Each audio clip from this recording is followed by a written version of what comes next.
A paz do Senhor, amados. Eu sou o pastor Adelci dos Reis. Hoje nós vamos comentar a lição 7 da revista da nossa escola dominical CPAD, que tem como título O Ministério de Profeta. Texto áureo. E a uns pôs Deus na igreja, primeiramente apóstolos, em segundo lugar profetas, em terceiro doutores, depois milagres, depois dons de curar, socorros, governos, variedades de línguas. 1 Coríntios capítulo 12, versículo 28. Verdade prática.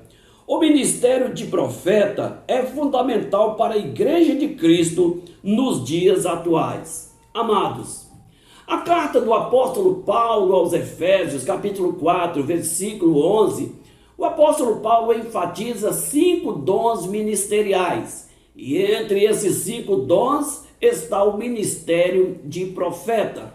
O ministério de profeta, ele está em segundo lugar e ele se relaciona diretamente com o ministério de apóstolos, porque a Bíblia nos informa que a igreja ela está edificada sobre o fundamento dos apóstolos e dos profetas, a qual Cristo é a pedra angular. Nós podemos ver, amados, que na igreja primitiva Deus levantou profetas para trazer a mensagem da palavra do Senhor, e este ministério ele foi importante na igreja primitiva, como ele é importante também em nossos dias, porque é o profeta que está com a responsabilidade de trazer a mensagem de Deus revelada para trazer edificação, exortação e consolação para a igreja do Senhor. Vamos então para o primeiro tópico da nossa lição, que nos diz: o profeta do Antigo Testamento. Ponto 1, conceito. Deus, amados, ele falou em todos os tempos. Nós vemos o livro de Hebreus, capítulo 1, versículo 1, a Bíblia diz: havendo Deus falado antigamente de muitas maneiras aos pais pelos profetas, nesses últimos dias, ele falou pelo seu Filho, a qual constituiu o herdeiro de todas as coisas. Deus, ele falou com o homem desde o começo. Deus falava com Adão no jardim do Éden, Deus falou com Noé, Deus falou com Abraão, com Isaac, com Jacó, Deus falou com Moisés. E nós podemos ver, amados, que quando o homem se estabeleceu na terra, os hebreus chegaram à terra de Canaã, Deus então levantou profetas para falar com eles. Nós vemos que o profeta, ele era o porta-voz de Deus, ele falava em nome de Deus. O profeta, ele trazia a mensagem genuína de Deus aqui na terra. Então Deus, ele designava profetas para falar com a nação de Israel e até com outras nações, como por exemplo ele estabeleceu Obadias, como por exemplo Isaías, enfim, outros profetas, para transmitir várias mensagens a outras nações, como Jonas levou a sua mensagem a Nínive. Então nós vemos, amados, que Deus, ele levantou profetas, homens e mulheres. Deus levantou Samuel, Elias, Eliseu, Uda. Deus levantou também profetas literários como Isaías, Jeremias, Ezequiel, para transmitir uma mensagem ao povo de Deus, trazer os desígnios de Deus para que o povo pudesse compreender qual era o propósito e a vontade de Deus. Vamos para o segundo ponto da nossa lição, o ofício. Qual seria o ofício do profeta? O ofício do profeta, amados, era desvendar aquilo que estava oculto, era anunciar o juízo, era trazer advertências de Deus e também trazer aconselhamentos aqui na terra para o homem. O profeta, ele tinha uma forma de falar, ele trazia na sua mensagem algo tão especial, e ele tinha uma forma típica de começar a sua mensagem ou de terminar a sua mensagem. Ele usava a expressão dizendo: assim diz o Senhor. E essa expressão, ela era o carimbo de autenticidade, porque ele estava falando em nome de Deus, ele era o representante de Deus aqui na terra. Para dar clareza à sua mensagem, o profeta também, ele usava símbolos, ele usava alegoria, ele usava parábolas, usava objetos como, por exemplo, o vaso do oleiro, ele usava cinto, a canga, usava prumo e tantas outras coisas para ilustrar a sua mensagem.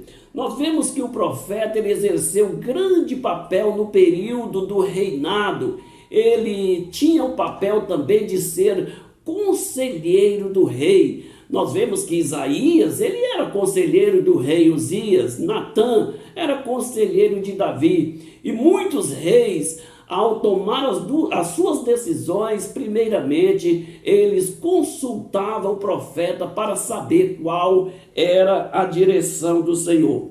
Quando o reino de Israel foi dividido entre reino norte e reino sul, nós podemos ver que a idolatria começou a operar em Israel. E com a chegada da idolatria, os profetas foram rejeitados, porque eles denunciavam o pecado, eles denunciavam a idolatria, eles confrontavam os reis acerca da injustiça social, eles confrontavam os sacerdotes, e por causa disso a mensagem dos profetas foram sendo rejeitadas.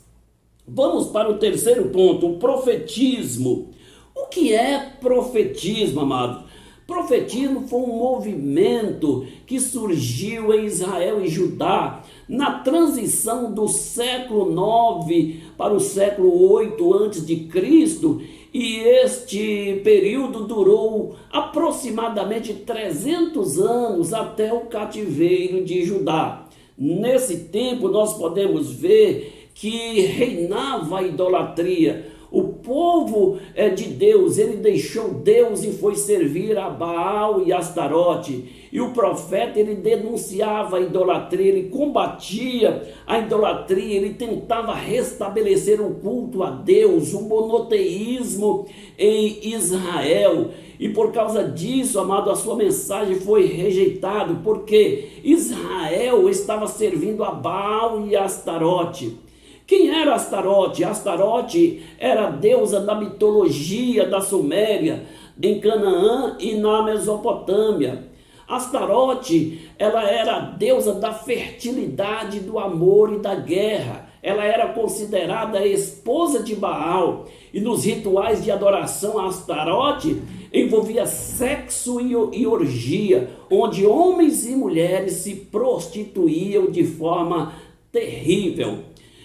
Nesse sentido, também nós vemos que a relação entre Astarote e Baal, havia um culto também a Baal. Quem era Baal? Baal era o deus reverenciado na Fenícia, na Suméria, na Mesopotâmia e também em Canaã. Baal era o deus da agricultura, o deus da colheita, o deus do sol, o deus do trovão. Baal significa marido, senhor e dono, porque consideravam que Baal era o dono da terra. Mas o Salmo 24 nos diz que do Senhor é a terra e a sua plenitude, o mundo e todos aqueles que neles habitam. Nós vemos, amados, que nos rituais de adoração a Baal envolvia orgias, havia sexo e também sacrifícios de crianças, conforme Jeremias capítulo 19 e o versículo 5. Os profetas, eles denunciavam toda esta podridão espiritual, a idolatria, o pecado. Eles anunciavam o juízo de Deus, eles anunciavam o dia do Senhor e dava também ênfase à vinda do Messias como esperança para o povo voltar-se a Deus. Mas o povo estava tão envolvido na idolatria que não ouvia os profetas, e por causa disso, muitos profetas sofreram, foram surrados, torturados, foram presos e mortos. Nós vemos, amados, que Deus levantou muitos profetas naquele tempo, inclusive profetas literários, como por exemplo Isaías, Jeremias, Oséias, Joel, Amós, Miqueias e tantos outros profetas. E também nós vemos profetas, amados, que não foram profetas literários, mas marcaram presença nesse período de idolatria, confrontando a idolatria de Israel. Nós vemos, por exemplo, o confronto de Elias com Acabe por causa da idolatria. Muitos profetas foram mortos, outros foram torturados por Jezabel. Nós vemos que era um tempo de apostasia em Israel. Muitos outros profetas anônimos, que a Bíblia não menciona o seu nome, também sofreram a consequência desse período, que era um período tenebroso para os profetas. Vamos então para o segundo tópico, o profeta no Novo Testamento. Ponto 1. A importância do termo profeta no Novo Testamento. Nós vemos, amados, a carta do apóstolo Paulo aos Efésios, capítulo 4, e o versículo 11, o apóstolo Paulo mencionando o ministério de profeta. Nós vemos aqui que o profeta ele está em segundo lugar. Então nós vemos aqui a relação do profeta também com o ministério de apóstolo. A Bíblia nos informa aqui que o povo de Deus está edificado sobre esse fundamento de apóstolos e profetas. Nós vemos que na igreja primitiva os profetas eles tiveram uma importância extraordinária, porque era eles que traziam a mensagem, que interpretavam a mensagem divina, trazendo ao povo a sua palavra genuína. Vamos para o segundo ponto, o ofício do profeta neotestamentário. Veja, amados, o ofício do profeta no Novo Testamento não consistia, por exemplo, em predizer o futuro, em ter revelação ou visão. Ele tinha uma função diferenciada. Ele estava colocado na igreja com uma finalidade de interpretar a palavra, de traduzir a palavra à luz do Espírito Santo, com uma vocação divina. Então nós vemos, amados, que esta forma de atuação do profeta no que diz respeito ao ministério era diferente do dom de profecia. O dom de profecia, ele trazia uma mensagem profética por inspiração do Espírito Santo. Já o ministério de profeta, a vocação dele era para a palavra. Ele trazia a mensagem da palavra. A Bíblia nos diz que o testemunho de Cristo é o espírito da profecia. E a palavra é ela que traz renovo, ela que traz exortação, ela confronta o homem, ela confronta a forma de viver, confronta com o pecado. E nós vemos, amado, que uma das funções do profeta era trazer a palavra de acordo com a sua vocação divina, que visava exortar, consolar e edificar a igreja. Uma igreja sem a palavra, ela é uma igreja fragilizada, ela é uma igreja que não sabe para onde vai, ela não tem direção. Por causa disso, nós vemos o livro de Hebreus, no capítulo 4, e versículo 12, a Bíblia dizendo que a palavra de Deus, ela é viva e eficaz, mais penetrante do que espada de dois gumes, que penetra até a divisão da alma do espírito, juntas e medula. Ela é apta para discernir os pensamentos e intenções do coração.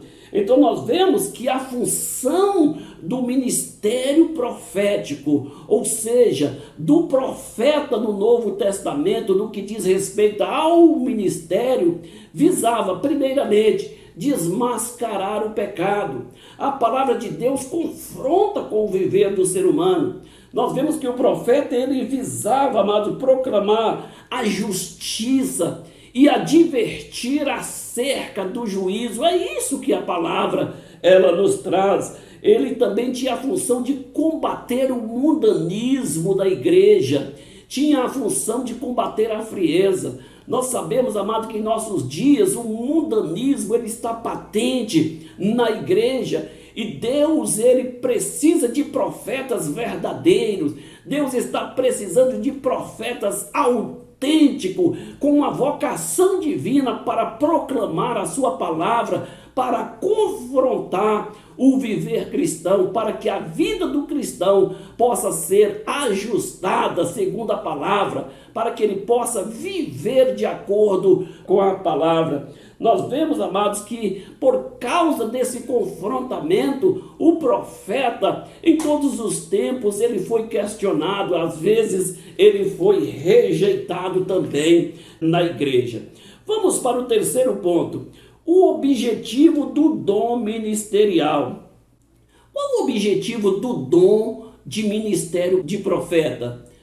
O objetivo desse dom, amados, é trazer à igreja a plena vontade de Deus, proporcionar na igreja a maturidade cristã. A igreja é um organismo vivo que deve sempre estar em movimento, e a igreja dia a dia ela precisa ser edificada, ser consolada, ser exortada em amor. Então nós vemos que este é o propósito, amado, do profeta no Novo Testamento, em proclamar a palavra de Deus. E nós vemos que tudo isso deve ser feito na direção do Espírito Santo. Nós vemos que a palavra, ela é indispensável na vida cotidiana da igreja.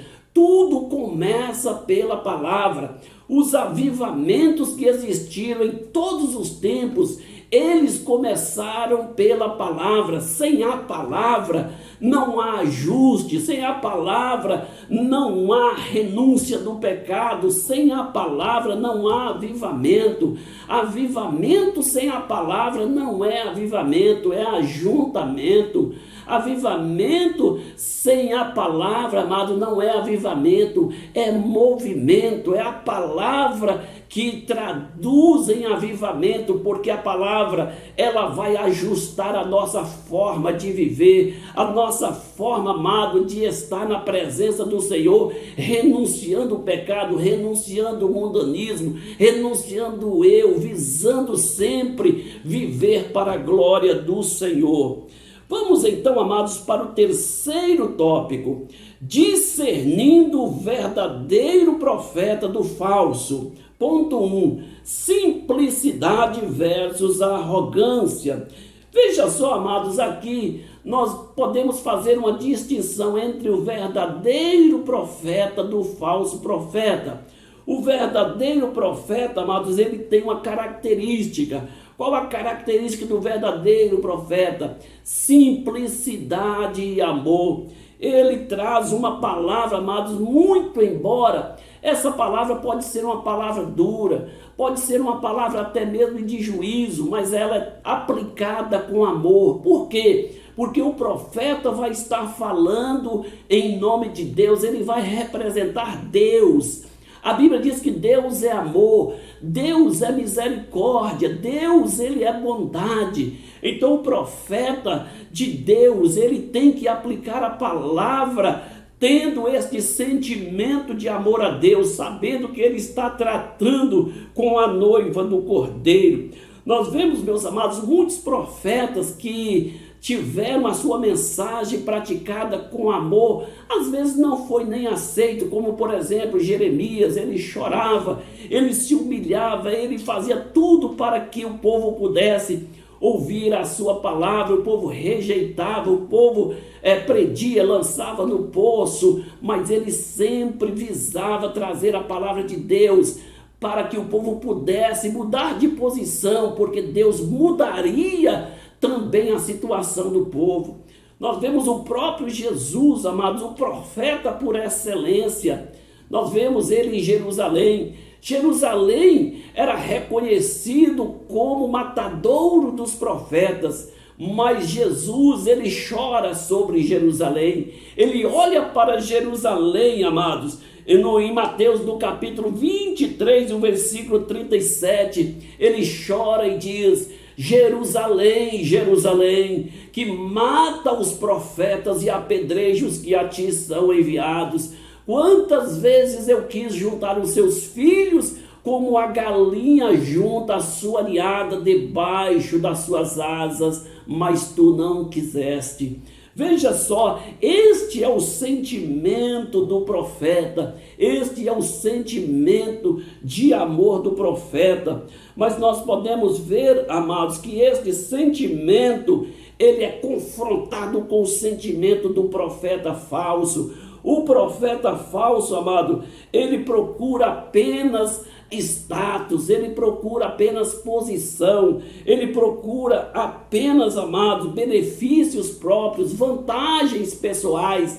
Para isso ele mente, para isso ele ilude, ele engana as pessoas para obter proveito, para obter vantagem. Nós precisamos tomar cuidado acerca dos falsos profetas, porque a Bíblia nos adverte a isso. O falso profeta, ele quer simplesmente a sua própria vantagem, o seu próprio sentimento de prazer, ele não está preocupado com a vida de ninguém. Mas nós vemos, amado, que há um confronto grandioso do verdadeiro profeta com o falso profeta. O verdadeiro profeta, ele proclama a mensagem verdadeira. O falso profeta, ele proclama uma mensagem que lhe satisfaz. Ele proclama uma mensagem que pode até parecer agradável, mas visa somente massagear o ego. Não tem verdade nela. Vamos então, amados, para o segundo ponto. Pelos frutos o conhecereis. Veja, meus amados, Jesus, ele fez uma grande advertência aos discípulos acerca dos falsos profetas, amados. Nós podemos ver que Jesus, ele disse para os discípulos: olha, pelos frutos o conhecereis. Jesus, quando ele advertiu acerca dos falsos profetas, nós podemos ver isso registrado em Mateus capítulo 7, os versículos 15 e 16, Jesus diz para os discípulos: acautelai-vos dos falsos profetas, que vêm até vós vestidos de ovelhas, mas interiormente são lobos devoradores. Pelos frutos o conhecereis. Acaso colhe uva de espinheiros? Acaso colhe figos de abrolhos? Quando Jesus, ele diz, pelo fruto o conhecereis, amados, Jesus estava falando que é exatamente pela sua forma de apresentar, pelo seu próprio caráter. Jesus está falando que o fruto deles diz respeito com o caráter que eles têm. O que é caráter? Caráter é a forma de ser, de sentir e de agir de uma pessoa.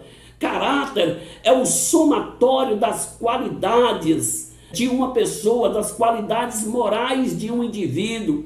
E essas qualidades podem ser boas ou más. E são essas qualidades que definem se o homem é um bom ou um mau caráter. Por isso Jesus chama a atenção pelo fruto, amados. É pelo fruto. Jesus não disse que alguém seria conhecido pelo ministério de profeta, ou pelo dom de profecia, ou por outro dom ou outro talento que ele tem. Não, é conhecido pelo caráter. Neste sentido, eu quero agora chamar a atenção dos meus companheiros de ministério para ter uma visão mais aguçada e preocupação. Quem ele coloca na tribuna, quem ele coloca no púlpito da sua igreja.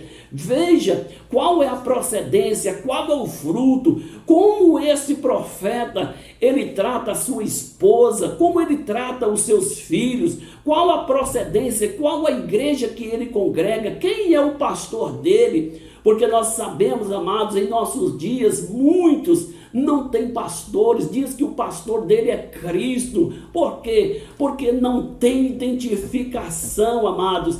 Esse tipo de profeta não está conforme as Escrituras. Por isso Jesus ele chama a atenção neste sentido, para que o povo de Deus, amados, não venha empolgar com a performance do profeta, que o povo de Deus não venha se empolgar com o espetáculo que ele apresenta, porque ele treina para isso, ele se prepara para isso. O enganador, ele se prepara para enganar. Veja, Jesus disse que ele vem transvestido de ovelha, mas por dentro é lobo. Nós podemos ver que isto, quando diz que a respeito do lobo, uma das características do lobo é a sagacidade. E nós precisamos tomar cuidado com isso. Jesus advertiu acerca dos últimos dias sobre os falsos profetas, que eles enganariam a muitos, né? E neste sentido, nós precisamos realmente tomar posse desta palavra. Nós não podemos deixar nos levar pela empolgação, pelo espetáculo que alguém fala, pela promoção que alguém produz, pelo destaque que alguém tem, amados, porque isso pode ser puro engano. Em nossos dias existe tanto tipo de engano. Existem cursos, por exemplo, de hipnose, de psicologia, que as pessoas fazem, treinam para enganar. Os falsos profetas não têm compromisso com a verdade. Os falsos profetas não têm compromisso com a igreja do Cordeiro, não têm compromisso com a noiva. O propósito deles é ter vantagem, e para ter vantagem, ele está disposto até mesmo puxar o véu da noiva, ele está disposto até mesmo defraudar a noiva. Mas uma coisa é certa, a advertência de Jesus ela é clara, porque Jesus ele diz que muitos naquele dia irão dizer: Senhor, no teu nome profetizamos, expulsamos demônio, fizemos milagres. E Jesus simplesmente vai dizer: eu não vos conheço, apartai-vos de mim, vós que praticais a iniquidade. Então, amados, conforme a Bíblia diz, pelo fruto o conhecereis. Então vamos examinar o fruto, vamos ver de qual árvore que ele procede, se é realmente fruto autêntico ou não. E para isso é preciso zelo, é preciso cuidado, para nós não sermos responsáveis por algo que venha tratar a noiva do Cordeiro de forma irreverente. Então, amados, vamos tomar cuidado acerca do espetáculo, da performance do falso profeta, para não sermos enganados e nem permitir que a igreja do Senhor seja enganada. Vamos para o terceiro ponto, ainda sobre o falso profeta. Veja só, amados, o falso profeta ele tem uma característica. Qual a característica? Ele é arrogante. A arrogância faz parte da sua característica. Por quê? Porque ele vive na iniquidade. Ele fala às vezes com eloquência, amados, mas nós sabemos que tudo isso é sagacidade. Quando a Bíblia fala acerca do falso profeta, nos leva ao falso profeta do Apocalipse, que vai estar junto com o anticristo. Nós podemos ver no livro de Apocalipse, capítulo 13, o versículo 11, quando a Bíblia diz que levantou da terra uma besta que tinha 2 chifres, mas falava como dragão. Veja, isto fala do caráter bestial, fala como dragão, isso fala da sagacidade diabólica. Então nós podemos ver que aquele falso profeta, ele recebeu a autoridade da primeira besta, que é o anticristo. Ele recebeu a autoridade para enganar. A Bíblia diz que até fogo ele fará descer do céu na presença dos homens, e muitos homens se encabularão com aquelas manifestações de poder diabólico, e muitos dirão: quem é igual à besta? Quem poderá lutar com ela? A Bíblia diz que a terra toda irá após a besta, enganado pelo falso profeta, que está ali representando a falsa religião, a religião ecumênica, que não tem nenhum compromisso com a verdade. Por isso, meus amados, nós precisamos ficar atento e seguir as recomendações bíblicas que diz: acautelai-vos dos falsos profetas. E nesse sentido, nós precisamos andar pelo caminho da vigilância, precisamos viver na estrada da prudência, amados, para nós discernirmos, amados, acerca destes enganadores. Nós não podemos deixar sermos seduzidos por eles e nem permitir que eles seduzam a igreja do Cordeiro. Amém, amados? Que Deus nos abençoe.